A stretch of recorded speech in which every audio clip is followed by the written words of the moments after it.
People of the world, hail and well met. Welcome back to my humble little channel. No studio with colorful lights, no high-end recording gear, no exploitation of the intellectual property of publicly traded corporations, no AI. Just a man and his imagination. And a crafting knife. What am I building this time? This project is going to be a bakery run by an ogre and troll hybrid. An ogrol or troger, who knows? The character, Grod, is one of the inhabitants of the world of Thea, and this is a brief history of his adventurous life and an introduction to some of the lore of my fantasy setting. Not grimdark, not dystopian future, but I hope you'll find it enjoyable. The first step of the project is making a sketch to guide construction. I find sketches helpful. In the next video, I'll be making a mock-up. Now, on to the story. This is Grod. This is Grod's bakery. He is famous for making the best cookies in Idylwilde, maybe even in all the land. Now, you may be wondering, how did such an unlikely character end up as a baker? Well, it's a long story, and that's how we like it. One day, in a dreary forest, a troll and an ogre met and fell in love. They named their son Grod. It was a beautiful name among his people. It meant one who sings with butterflies or little monster. The translation isn't clear. It's all in a tone. Grod spent his early childhood playing in the ancient brooding forest. From his father, he learned to talk to the plants and creatures of the dark woods.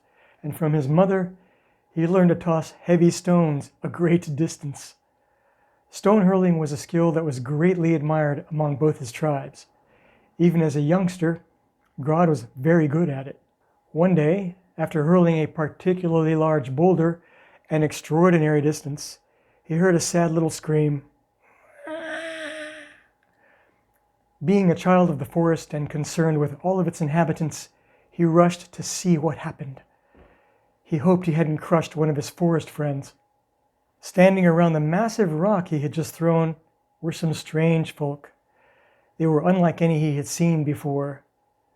They wore strange clothes and had an unpleasant smell, a mix of dirty socks and milk that had been left out too long. They had several horses. They were also carrying many weapons. The legs of a flattened horse were sticking out from under Grod's boulder. The strangers stood around the mishap with grim faces. His curiosity overcoming his caution, Grod stepped out of the forest like a giant baby, his hands curled over his chest. The soldiers glared at him with menace. He was approached by a serious-looking man. On his head was a tall hat with a wide brim. He wore a long leather coat made of different hides that had been stitched together. He wore a necklace of teeth and claws that clattered as he stomped towards Grod. In his right hand was an unsheathed sword. "You killed my horse." Not knowing what else to do, Grod smiled and shrugged. "Lucky shot?" The man stared down at him in silence. Grod had seen the eyes of a wolf before it attacked. It was the same look. "Are you going to get me a new horse, little man?" I don't have any horses," Grod said, his voice shaking. The wolf-eyed man's thugs began to make jokes about using Grod for target practice. "Are you alone out here? Are there any more like you?" Grod noticed the hardened warriors unclasping their weapons. He was always taught never to lie, but this time he knew he had to. "I'm alone, just me." An ugly, stocky man carrying a brace of spears says, "He looks like a sturdy fellow. Let him carry the pack for the dead horse. We have a long way to go. It's only fair."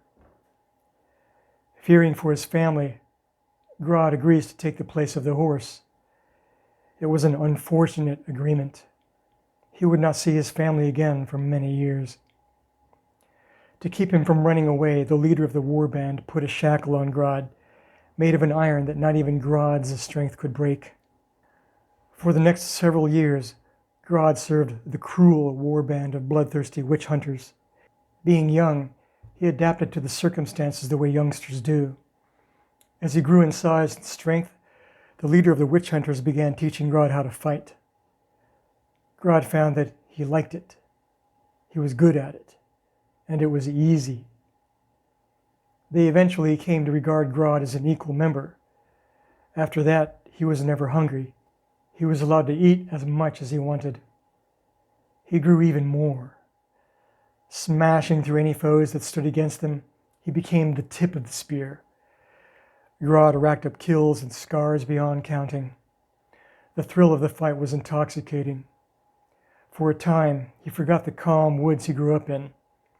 He forgot that he had another family.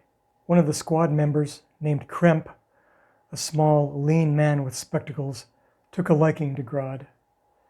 They became something like friends.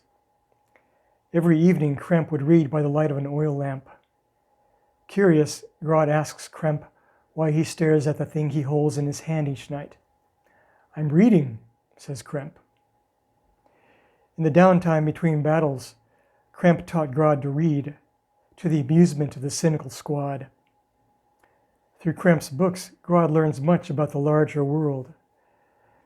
After the rest of the thugs had drank themselves to sleep, Grod would have long, quiet discussions with Kremp about what the books said. But the education came at a price. Grod became less enthusiastic about his role as a killer for the witch hunters. He thought they sometimes killed for sport, and not really because they were serving a greater cause. Their justice seemed arbitrary. He made plans to escape. The questionable deeds of the witch hunters eventually caught up with him. Revenge came calling. The survivors of an unnecessary massacre stalked the squad.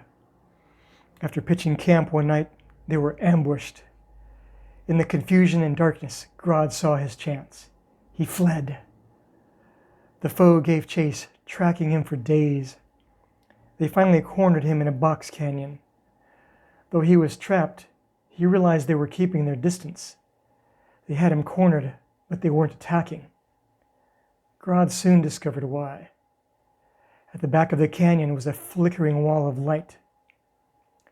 Grod had never actually seen a portal, but knew what it was from reading about them in Kremp's books. His pursuers were fearful of it. At dawn, the hunters, gathering their courage, advanced and began firing arrows. With no cover to protect him, Grod leapt through the portal to escape. Once through, he found himself plummeting through the air. A second later, he hit cold, salty water. When he surfaced, the night sky above him held unfamiliar stars. He could see dim lights not far off. He swam towards them. He came ashore in a lawless city named Stormkill. A towering green-skinned brute dressed in rags and soaking wet, he was hardly noticed. Stormkill was full of all manner of peculiar beings. No two seemed alike. For nights, he slept in the shadows of alleys. By day, wandered the streets hungry. No one bothered him, but his hunger became unbearable. Out of desperation, Grod decided to steal food. He had spotted a bread shop with pies and loaves cooling on a rack in a window ledge. Before he could snatch any of the bread loaves, a stranger walked up behind him and asked him what he was doing. He spun to see a small blue-skinned woman looking up at him. She looked at Grod up and down. Grod responded simply, "I'm hungry." She explains that she needs a sturdy cart puller for bread deliveries, and somebody that nobody will steal from. Grod fit the bill. She tells Grod that if he works for her, he can have all the bread he wants. He accepted the job. Spira put Grod to work pulling her cart and occasionally her rickshaw. He was paid well in food and lodging. He had his own room and never went hungry. Spira and Grod became good friends. She reminds him of his mother. She teaches him how to bake. He turns out to be a better baker than she is. Business picks up. But the smell of fresh bread reminds Grod of home. Away from the madness of life with the witch hunters, Grod remembers where he came from. He is determined to find his way back. He begins the search for another portal. But portals are not always predictable. Portals, being the things that they are, do not follow rules. Jumping back into a portal you just came through will not take you back to where you came from. It will deposit you someplace new, and hopefully conducive to life, or at least your kind of life. Portals are fickle and unpredictable, and how they work is the subject of many books and treatises. Some say they are actually alive, but this has never been proven. How Grod found the next portal is not exactly clear. One version is that he found it on a midnight swim in the Bay of Stormkill, while swimming too close to the crags known as the Widow's Teeth. Another story is that he hired an aging sorcerer to open a portal for him. As partial payment for his portal services, Grod brought a pastry to the old wizard. Handing it to him, he exclaimed, "Dessert!" A bit hard of hearing, the mage responded with, "As you wish, desert it is!" and sent Grod into an expanse of dunes and sand. In the desert, Grod meets Dargus, a retired adventurer and the owner of a small outpost that caters to travelers, merchants, and nomads coming and going through the desert. Grod asks the many travelers he meets about portals. A few know something about them. He begins collecting rare tomes, books, and scrolls of portal lore, anything he can get his hands on. He would spend hours in the big easy chair in the tavern, reading the works of obscure scholars on the magic and science of portals. He becomes an authority on portal lore, and scholars come from far-off places to hear Grod's lectures on portal theory.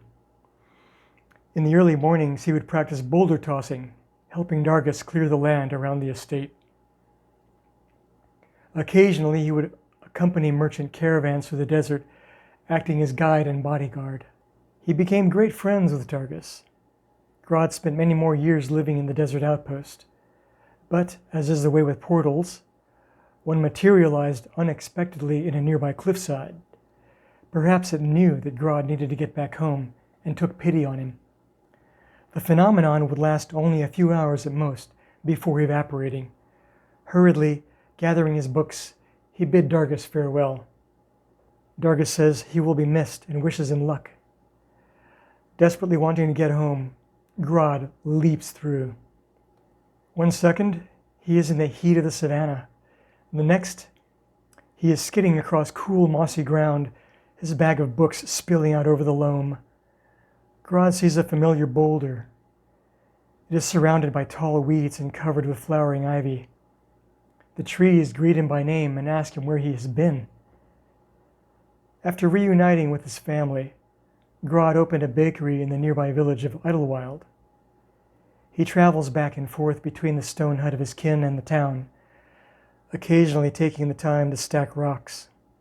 The end, mostly.